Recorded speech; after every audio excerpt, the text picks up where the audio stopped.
Welcome once again to the Powerhouse Woman Show. I'm your host, Monica Pierre. Have you thought about your what's next?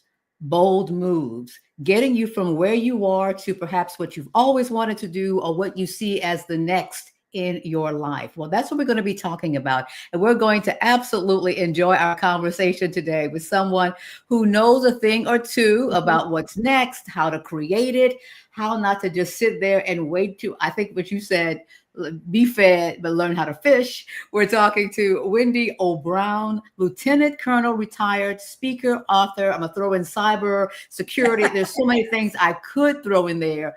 Also, founder of I Support You, LLC. And guess what, everybody? You know when I met Wendi O'Brien? 2 days ago, the release of the powerful book, The Power of What's Next. Welcome to the Powerhouse Woman Show. Oh, thank you so much. I am very glad to be here. Well, where do we begin to unpack all of this? Because there's so many things we're going to be talking about, including Profit Powerhouse, your next move, how to make it bold, foresight, courage, women of a certain age, and that is a wonderful thing. So first of all, just basically tell us why you decided that you're going to take all of the things you've learned in the Army as a reservist and apply it to helping particularly women with leadership and legacy.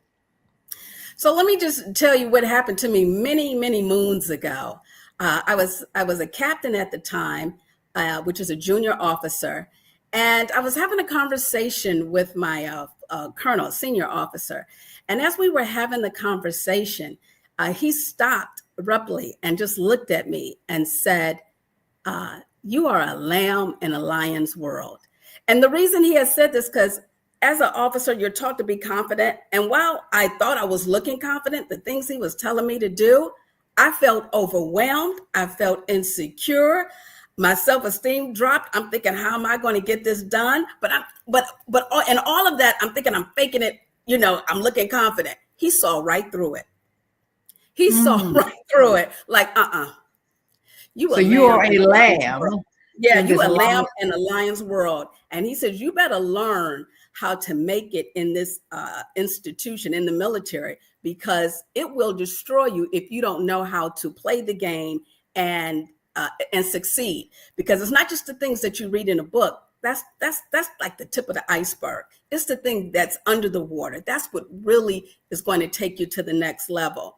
And that conversation just stayed with me. I realized then that, you know what, Wendi, you better develop a systematic way of how to deal with Department of Defense, an $800 billion institution. Otherwise, you'll get swallowed up. So that's what motivated me to develop a system to be successful. And then even more, once you retire, you still want to be relevant. Many people, sometimes when they retire from the military, they don't know how to still be relevant because they've been dependent on their rank. And I realized, no, you have to learn how to be relevant now through just your name. And, when you were talking about the story, about what the person said to you, you could have had so many different reactions, right? You could be very ticked off. How dare you? You could have said, I don't know what you're talking about. I'm being me, and I'm going to continue to be who I am. Or you could say, all right, what do I do with this information and this observation that was given? And then it just leads you to this path of how you can systematically just create what you want in your life. So that's kudos to you that you decided that this is what you were going to do. So let's delve into one of the things that you talk about. It's an ebook right now, The Power of What's Next, Bold Moves by Design. You talk and share your experience. The first thing off the bat, you talk about that conversation that was a revelation for you as well. So one of the things you talk about is being a profit powerhouse. What is that, and how does one become that? In a nutshell, it means your legacy, Miss Over 50, is your leverage. Use it. Don't deny it. Use it. Right now, we're going through this age of AI, and young people love it. Young people love it. Sometimes over 50, a little nervous about it. But let me let you in on a little secret. Those of us that are over 50 are the ones that have the best leverage to do well from AI. Why? Because a lot of the younger people take AI for 100%, whereas we over 50, we know how to take AI and leverage it against our experience, against our journey, and enhance the situation. We're AI.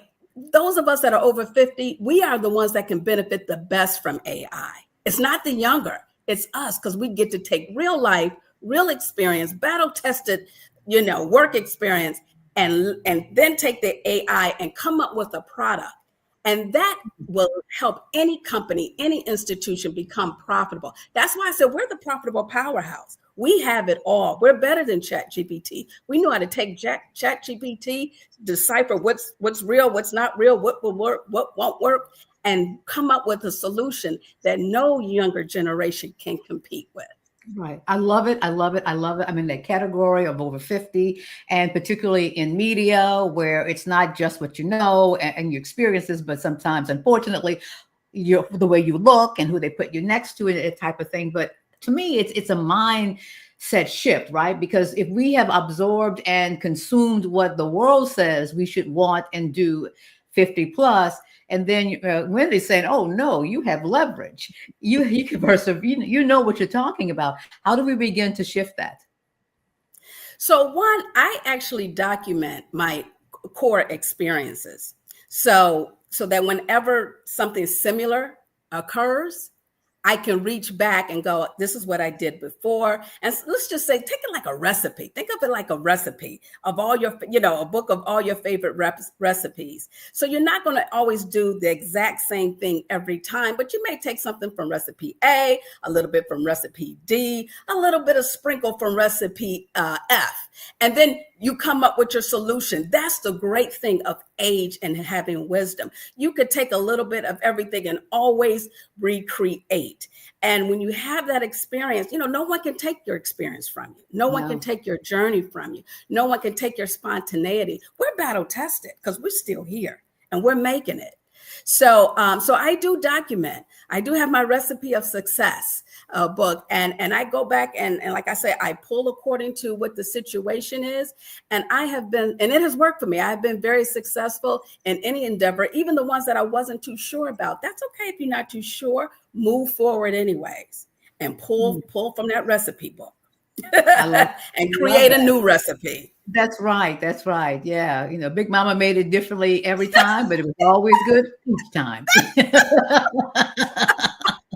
Excellent analogy. Yes.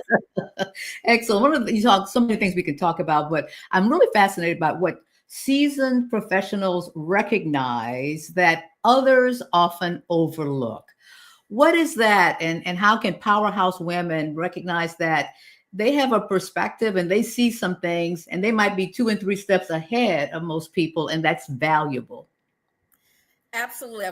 You took the words right out of my mouth. One thing we really do have is crisis management.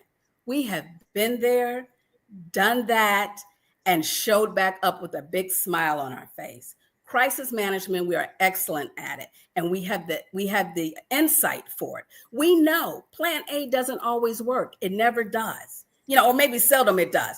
We are ready for a plan B. We're ready for a plan C. And if we need to do a hybrid between A and C and B and C, or A and C, all three, we're ready to do that. We're very good at crisis management because guess what? That's life. Life is full of crisis, professionally, personally, and sometimes both simultaneously. And by the time you've hit 50 or even older, you've learned how to master that. You can't get that in a college. You can't get that in some disruptive app. You can't get that in a search engine. It only comes from living and surviving and having that experience. Oh, yes, absolutely. You also talk about, Wendi, the power of intention in high stakes decision making. Unpack that for us a little bit. Particularly we hear all the time how it starts with intention, or there's power in intention. And how does that relate to high stakes decision making? Well, I tell you, when the military, we're always dealing with high stakes intention. And some of the jobs that I've worked, like I worked at the U.S. European Command and the Joint Operations Center, as well as the U.S. Africa Command in the Joint Operations Center, as well as the Pentagon in the crisis action. I was on the crisis action team. So I am used to things being at the highest stakes and knowing how to maneuver through that. I will say the military does an excellent job in training its soldiers, its officers, and the non-commissioned officers on how to respond to crisis. We practice it so much that it becomes second nature. So let's just say if you're not in the military, how does that work? Well, guess what? You've had, crisis management. If you got a family, if you've got a family, if you've been in corporate America and you had to compete for a promotion, or you had to withstand layoffs, firings, you do know how to respond in crisis management. And I would tell you, the older you get, the more perfected you become at it, to where it's almost normal life. So yeah, I go in with the intention of plan A doesn't happen. That's really my secret. Plan A is fantasy. I plan for things going to go wrong. I'm already, in that way, I'm already several steps ahead. So when people go, this happened, that happened, I go, well, let's just do this, that, and the other. And they look at me like, how are you so calm? Because I've done this before. I've lived this. I know that when I come into on a project or a situation, things are going to go wrong. I've already planned. What's the intent if this goes wrong? How are you going to prepare? I've already done that without you even telling me. I do it like second nature. Right. So yeah, it's just a matter of move over plan A. We're now on to plan C, or whatever we need to do. Whatever we need to do. Yeah, a little bit of time left, but I want to talk about, get a little sneak preview and encourage people to get the book, The Power of What's Next, Bold Moves by Design. You're one of the contributing authors as well. You talked about your intention for the book, but what are some other things that gems that you could share about what you talk about in your chapter? So one thing I want people, particularly over 50, to know is that you got these young people, well educated. You may have a little bit of experience. They got the eyes wide open, and they're just they're confident. They're just high self-esteem. They're just ready to do it. But I want everyone over 50 to remember this: confidence without experience is a liability. Wow. Oh, let me sit down for a sec. Oh, I am sitting. Oh my, yes. Yeah. Remember that. Don't get intimidated by they're young and they're bopping around. They're ready to do this. Confidence without experience is a liability. I hope somebody is not only getting your book and reading your chapter, but putting that on a t-shirt and a coffee cup, because it really just kind of like whatever chatters in your head, women 50 and over, you need to stop it. You need to stop it, because you have the experience, the perseverance, the crisis management. And that leads me to the question I always like to ask, particularly people who, for whatever reason, are pivoting, doing something different, doing their what's next, and how they begin to tell their narrative and their story about not only what they've done, but what they want next. And not just look at the resume or what's required for the job to say, well, no, that's not me, but to say, it is me. I have done these things. So what advice would you give to help particularly women over 40 who are doing something different, something new, something next, or pivoting to tell a new story about themselves? So this is what I would first do. First, you create your personal Hall of Fame. Ta-da! That's what you see behind me. It's your personal Hall of Fame. Why? Because it will remind you of your greatness, because we all have those days where we start to second guess ourselves. And so you see right here, this is the flag of Afghanistan. Yes, I got that one. I received that when I was in Afghanistan. I did 2 consecutive tours in Afghanistan in combat. That was Operation Enduring Freedom. That was 18 long months. Yes, that was the longest 18 months. And I have some other memorabilia from war as well. This is when I was working at the Pentagon.